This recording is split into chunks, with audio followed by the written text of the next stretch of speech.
Assalamualaikum everyone, welcome back to my channel. I hope you all are doing great. So सबको अब appointment मिलने लगा है ताशीर का एंड सबने चेक भी कर लिया होगा, but it's a single entry and for 90 days it's okay. Appointment मिल रहा है. जिनको वीज़ा स्टैम्प कराना है दे कैन गो अहेड. और दूसरी अपडेट ये है कि दिल्ली एम्बेसी में अभी भी वीज़ा स्टैम्प नहीं हुआ है. जिनका वीज़ा था तो I don't know, let's see. अभी भी टाइम है 1.5 hour 2 hour, so let's see शायद स्टैम्प हो जाए. सो आज की जो टॉपिक है वो है फैमिली स्टेटस के बारे में. आई नो बहुत सारे लोगों को पता होगा, लेकिन आई एम श्योर कि बहुत सारे लोगों को नहीं पता होगा कि व्हाट इज़ फैमिली स्टेटस और ये किसे मिलता है, कौन एलिजिबल होता है, कंपनी कितना कुछ पे करती है इसमें. And second thing is that after covering this topic I will be talking about insurance. Insurance क्या है, किसे मिलता है, विजिट वीज़ा के साथ क्या सीन है, परमानेंट वीज़ा वालों के साथ क्या सीन है, category of insurance and everything. तो वीडियो को एंड तक जरूर देखिएगा without skipping anything. So let's just start. सबसे पहले हम बात करेंगे what is family status. Family status basically आपको कंपनी प्रोवाइड करती है स्टेटस जिसमें आपकी फैमिलीज के लिए बेनिफिट होता है. बेसिकली कंपनी एक बीवी और 2 बच्चों को फैमिली स्टेटस में इंक्लूड करती है. बहुत सारी मेजॉरिटी ऑफ कंपनीज में अगर आपके 3 बच्चे हैं तो सिर्फ वो 2 ही का कवर करेगी, 3rd का नहीं करेगी. नाउ लेट्स टॉक कि क्या क्या बेनिफिट्स होते हैं बेसिकली फैमिली स्टेटस में. तो सबसे पहले जिनके पास फैमिली स्टेटस होता है उनके पास HRA होता है. बहुत सारे लोगों के पास फैमिली स्टेटस नहीं होता है फिर भी HRA होता है, लेकिन जिनके पास फैमिली स्टेटस है उनके पास डेफिनेटली HRA होता है. HRA means out living. आपकी सैलरी का 25% जो पैसा है वो कंपनी देती है आपको आउट लिविंग करने के लिए. That is called HRA. Means आप कंपनी के कैंप में नहीं रहिएगा. अब आप एलिजिबल हैं कि आप किसी भी रूम में बाहर जाकर के रह सकते हैं. आपकी सैलरी का what ever is your salary 8,000 10,000 उसका 25% कंपनी आपके सैलरी में देगी ताकि आप बाहर रह सको. नेक्स्ट, जिनके पास फैमिली स्टेटस होता है उनके पास ट्रांसपोर्टेशन के लिए कंपनियां गाड़ियां देती हैं. इधर most of the companies car provide करती है. मतलब लीस्ट कंपनीज है जो पिक एंड ड्रॉप सर्विस देती है, लेकिन majority of companies car provide करती हैं. या तो कंपनी आपकी सैलरी का 15% आपके अकाउंट में क्रेडिट करती है, बाकी आप कैसे आना जाना करते हो दैट्स योर थिंग.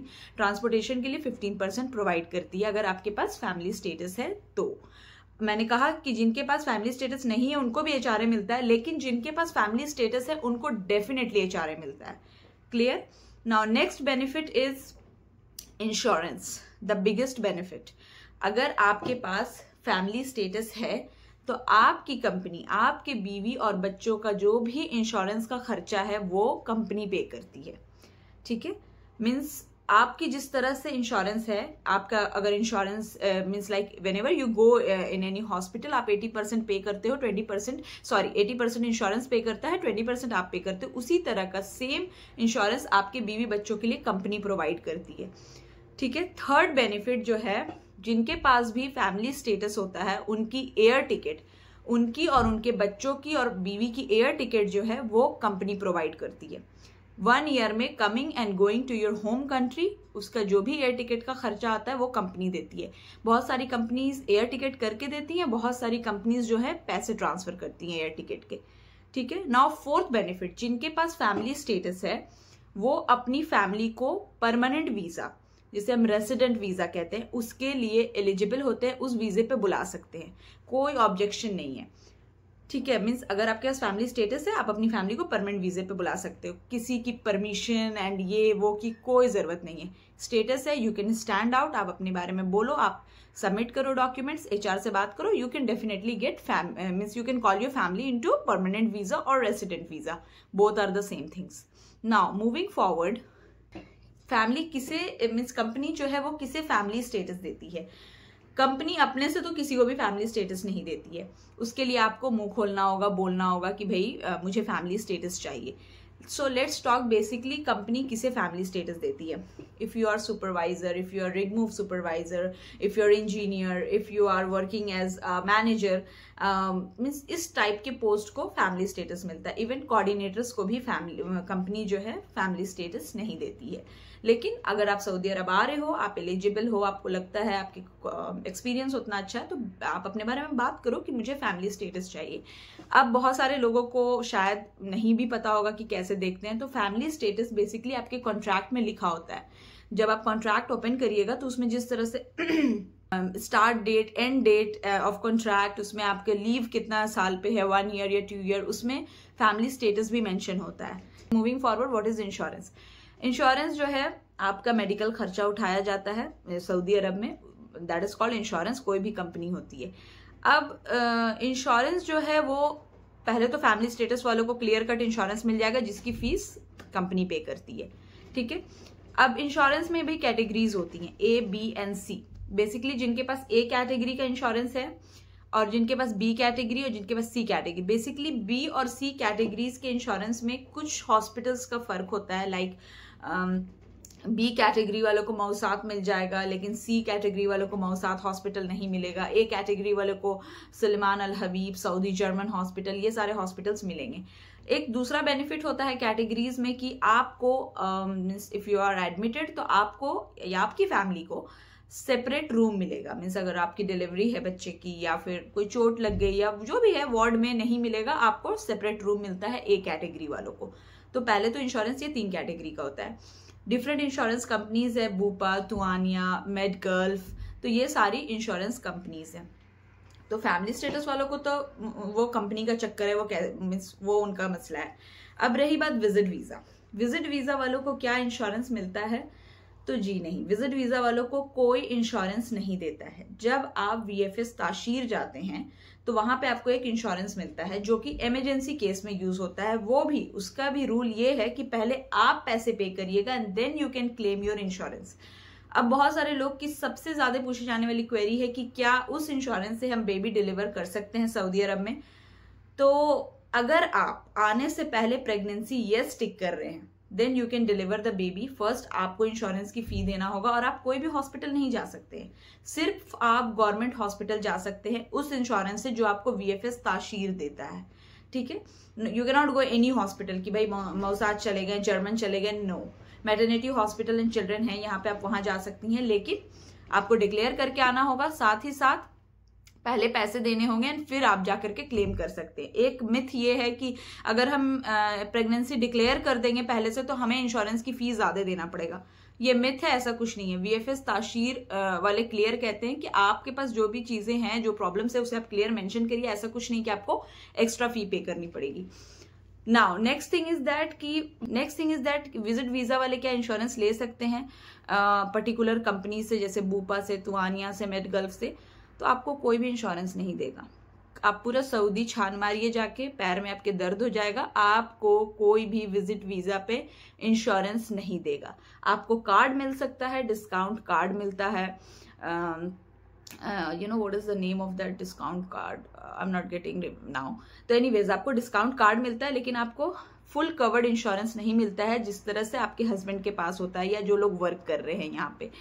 तो नेक्स्ट थिंग क्या है कि नेक्स्ट थिंग इज दैट कि बहुत सारी फैमिलीज जो हैं अपने ऊपर रेसिडेंट वीजा, सपोज उनको फैमिली स्टेटस नहीं है लेकिन उनकी सैलरी एलिजिबिलिटी क्राइटेरिया में आती है, तो कंपनी उन्हें रेसिडेंट वीजा के लिए अलाउ कर देती है। लेकिन क्योंकि उनके पास फैमिली स्टेटस नहीं है तो क्या उन्हें इंश्योरेंस मिलेगा? जी नहीं, आपको इंश्योरेंस नहीं मिलेगा। कंपनी आपका इंश्योरेंस उसी कंडीशन में पे करती है जब आपके पास फैमिली स्टेटस हो और आप अपने बीवी बच्चों को रेसिडेंट वीजा पे लाके रखते हो। बहुत सारे लोग क्या करते हैं, फैमिली स्टेटस होता है, एयर टिकट ले लेते हैं, HRA ले लेते हैं, लेकिन वो लोग अपनी फैमिली को रेसिडेंट वीजा पे लाके नहीं रखते हैं क्योंकि 400 रियाल इकामे की फी पे करना होता है। इन दिस कंडीशन कंपनी आपको इंश्योरेंस नहीं देती है। मींस अगर आप फैमिली स्टेटस ले रहे हो, आप 400 रियाल पे कर रहे हो, तो कंपनी आपको इंश्योरेंस देती है जिनके पास फैमिली स्टेटस होता है। अब विजिट वीजा वाले क्या करें? तो यही थिंग थोड़ा सा मैथमेटिकली बात कर लेते हैं कि बहुत सारे लोग सोचेंगे कि हम अपनी फैमिली को बुला लेते हैं विजिट वीजा पे एंड हम इंश्योरेंस ले लेंगे। तो सबसे पहली बात तो ये कि कंपनी आपको इंश्योरेंस देगी नहीं, कोई भी कंपनी इंश्योरेंस नहीं देगी। आप अगर परमानेंट वीजा पे भी अपनी फैमिली को बुला लेते हैं, जैसे कि लोग सोचेंगे कि ठीक है हमारे पास फैमिली स्टेटस नहीं है, हम अपनी फैमिली को परमानेंट वीजा पे बुला लेंगे एंड उसके बाद हम इंश्योरेंस ले लेंगे। तो देखो, अगर आप इकामे की फी कितना पे कर रहे हो पर पर्सन, 4,800 रियाल आप इकामे की फी पे करते हो 400 रियाल के हिसाब से 12 मंथ्स की, 4,800 रियाल। और इंश्योरेंस के लिए जो कंपनी पे करती है पर पर्सन वो होता है अराउंड 5,000 रियाल, 1 ईयर का फी पे करती है कोई भी कंपनी। तो लोग मीन्स इंश्योरेंस वाले क्यों नहीं बेसिकली इंडिविजुअल को इंश्योरेंस देते हैं, उसका सबसे बड़ा रीजन ये है कि जो कंपनीज होती हैं वो बल्क में इंश्योरेंस लेती हैं। कंपनी ने 100 लोग कंपनी में काम कर रहे हैं, ठीक है, तो 100 लोगों का उन्होंने इंश्योरेंस लिया, तो 5,000 रियाल 1 ईयर के हिसाब से आप कैलकुलेट कर लो कि कितना हो गया उनके पास। तो अगर उतना इंश्योरेंस लिया तो 100 में शायद ही 20 से 25 लोग इंश्योरेंस के लिए जाते हैं, 5,000 रियाल का पूरा इंश्योरेंस यूज कर पाते हैं। तो इससे इंश्योरेंस कंपनी को बेनिफिट होता है। अगर वो इंडिविजुअल इंश्योरेंस देने लगे तो आप बेबी डिलीवरी का तो खर्चा ही सी सेक्शन का 12,000 रियाल आ जाएगा, तो क्यों आपको इंश्योरेंस देंगे भाई? 5,000 रियाल में क्यों इंश्योरेंस देंगे? क्योंकि खर्चा ही तो 12 से 15,000 आ जा रहा है। यही सबसे बड़ा रीजन है and this is the basic game कि क्यों इंश्योरेंस कंपनीज सऊदी अरब में पर्टिकुलर बंदे को इंश्योरेंस नहीं देती है। सिर्फ कंपनी वालों को इंश्योरेंस मिलता है, मीन्स कंपनीज जो है वो इंश्योरेंस लेके दे सकती है। ओके, नाउ नेक्स्ट थिंग, एक कंडीशन है जिसमें आपको इंश्योरेंस मिल सकता है विजिट वीजा वालों को, वो ये है कि अगर आपकी कंपनी मीन्स अगर आपके हस्बैंड की कंपनी या मीन्स व्हाटएवर आपकी कंपनी जो है, अगर आपकी बीवी बच्चों का नाम अपने साथ मीन्स अगर आपकी कंपनी आपके बीवी बच्चों का नाम आपके साथ ऐड कर देती है। आप कंपनी को, बहुत रेयर केस में ऐसा होता है कि कंपनीज फैमिली स्टेटस नहीं है आपके पास, ठीक है, आप फैमिली को लाके रख रहे हैं, वेल एंड गुड, आप 5,000 रियाल दे दो कंपनी को अपनी बीवी का या बच्चों का, मीन्स पर पर्सन लगता है, उसके बाद कंपनी वो फी ले लेती है और आपका नाम, आपकी बीवी बच्चों का नाम आपके साथ ऐड करके इंश्योरेंस कंपनी वालों को भेज देती है। सिर्फ इसी कंडीशन में आपको इंश्योरेंस मिल सकता है ऑन विजिट वीजा। और भी ये जो इंश्योरेंस है वो 80% जो है इंश्योरेंस कंपनी पे करती है, 20% हमें फी देना पड़ता है। हम कहीं भी जाते हैं 5 रियाल 6 रियाल कंसल्टेंट फी लगती है, नॉर्मल पॉलीक्लिनिक्स की मैं बात कर रही हूँ, ठीक है। तो this is the main scenario. और अगर आप आपको डिलीवरी कराना है तो आप अपनी कंपनी से रिक्वेस्ट करिए कि भैया मेरे से 5,000 रियाल ले लीजिए, जो भी इंश्योरेंस की फीस है आप ऐड कर दीजिए। अगर वो ऐड कर देती हैं तो वेल एंड गुड, अगर वो नहीं ऐड करती है कंपनी तो फिर तो आपके पास कोई ऑप्शन नहीं है, किसी भी तरह से आपको कवर्ड इंश्योरेंस नहीं मिल सकता, only you can get the discount cards.